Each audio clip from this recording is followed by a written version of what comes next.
Story now, Zulaikha Patel has become the first South African to join the Kofi Annan Changemakers Program. The initiative seeks to empower young people by giving them a platform with experienced leaders on various issues. Patel, who is also a founder of a Dare to Change, joins us now in studio to tell us about her journey. A very good morning to you. Thank you so much for making time for us. Very good morning to you too. Thank you for having me. Should I start from where I want to start? Sure, you From can. the first time that I interviewed you, 2015. 16. It was 2016? Yes. Was it 2016? Yes. No, it was 2015, I think. June, because it was for June 2016. For June 16, anyway. But 2015, 2016, you say. And I have to say that I am incredibly impressed by your journey. Well done. Thank you. Well done. What does this mean for you?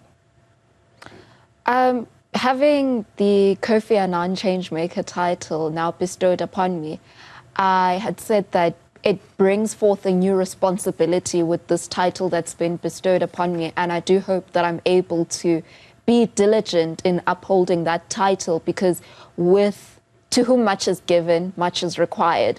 And so to be recognized as a Kofi Annan Changemaker, as someone whose work in change making is deemed fit for global recognition and is deemed fit for upholding the legacy of Kofi Annan, it's really such a great honor. And to also be the first South African, I think, is really also such a great honor, because we look back in history, Kofi Annan had formidable relationships with many anti-apartheid activists, and Kofi Annan himself was quite committed to South Africa's struggle for freedom.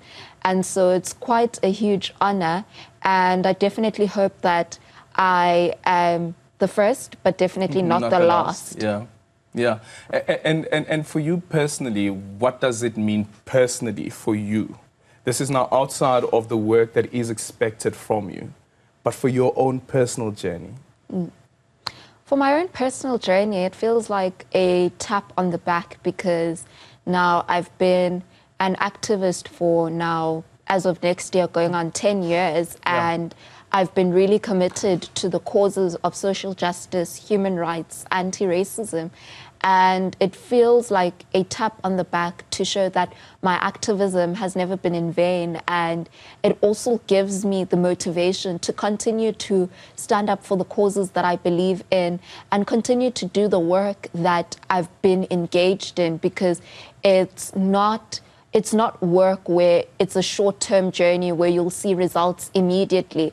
It's quite a long journey, and you're always just laying a new brick on the foundation, and you're not going to see a house built immediately. So results don't come quickly, but it gives you that tap on the back to continue, even though it's a long journey, but it gives you that tap on the back to continue to stand up for what you do and continue to be engaged in that work, because it is making a true impact, and it is really, truly adding to a drop in the ocean of changing the country. Yeah. You had just turned 13 at the time, I think, when you were thrust into the media space. But it was because of what was happening at the time. And I guess there was something in you that said that you needed to speak up at Pretoria Girls High. And throughout this particular journey and the course that you've chosen for yourself to become somebody who speaks out against racism, who speaks out against injustice, sometimes it is being perceived as divisive. Some people could see it as divisive, because there are different opinions. But where do you get the strength from? Who says to you, Zulaikha, push on, don't give up? I've always believed that anti-racism is one of the most important causes for humanity to fight against, because it's the one thing that has caused such a deep separation that humanity cannot live together in social cohesion and cannot live amongst each other peacefully and non-violently. And so it's one of the most important causes for humanity, for us to be able to live amongst each other. So I've always believed that I have a voice on one of the most important causes, and I've always believed that I need to stand firm. And I know that anti-racism makes many people uncomfortable because it deals with people's privilege. It threatens people's position as well. And so it makes many people feel uncomfortable, flustered, and it makes a lot of people upset. But I've always been able to shut out that noise because I know that my work is not in vain. And I know that my work is not any form of bad disruption. In fact, it's positive disruption because you're disrupting a social norm that has been unequal for so long, but has been deemed as a sense of normalcy, but it's not. And so I've always been of the belief that my activism is not in vain and it's not bad disruption. In fact, it's positive disruption. And I've always stood firm in the values of those that have come before me and understanding that my work is a continuation of a foundation that's already been built by certain people. And so that has always been the inner voice that is louder than the outer noise. Yeah. I was looking at the Kofi Annan Game Changers poster with the other people there as well, and I was like, you know what?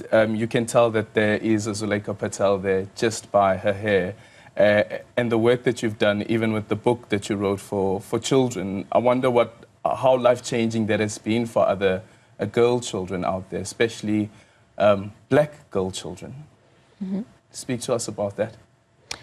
Writing my first debut book was honestly a huge milestone in my journey, and it's also brought me immense joy to see the impact that it's had. And I published the book in 2021, and within a few months, instantly, I became a bestseller. And being able to see the joy and how empowered children feel when they open a book and they see a vast variety of diverse characters who look like them, who are relatable because of what these characters portray, and having them point out, no, that's you, no, that's me, is really such a joy because it affirms their existence and they feel empowered to be themselves. And also I've seen a huge impact in children of other races as well when they open the book, because I've received immense support from Indian and white parents as well as colored parents, where with colored girls, they're able to see hair that looks like theirs as well in the book, and they feel seen. With white children and Indian children who have received support from their parents as well, I've been able to see that having children see black characters being represented in a positive light definitely changes their mindset to understand that in them seeing black identity represented this way, it's something significant. It's something that is not bad, and it's something that is not deemed as unfit anymore. It changes their mindset because they're seeing it positively affirmed. And so when you don't see something for a long time, you begin to deem it as insignificant. But when you see it affirmed positively, that changes that whole mindset. And it's almost like normalizing it as well. As a Kofi Annan game changer for 2024, what happens now? As a Kofi Annan Changemaker for 2024, as I've said, having this title bestowed upon me alongside 13 other global change makers adds a new weight of responsibility to uphold the legacy and vision and mission of Kofi Annan, especially with what I've learned through this program. I've had the pleasure to learn from many diplomats. I've had the pleasure to learn from former retired international UN public servants, and I've had the honor to develop my professional skills as well through this program. And so it gives me a new responsibility to ensure that I, through my work, create other change makers. And that is the core mission of my organization, Dare to Change. It's to empower children and youth with the tools they need to dare to change the world around them. And so for me, being a Kofi Annan change maker, I need to ensure that I create other change makers. Yeah. Zulaikha Patel, Kofi Annan, a Changemaker for 2024 alongside 13 other people. Well done, congratulations. Thank you. And may your star continue to rise, and may you continue to inspire other young people out there, not just here in South Africa, but globally. Well done. Once again, well done. Zulaikha Patel there joining us following the announcement that she is part of the Kofi Annan Changemakers for 2020.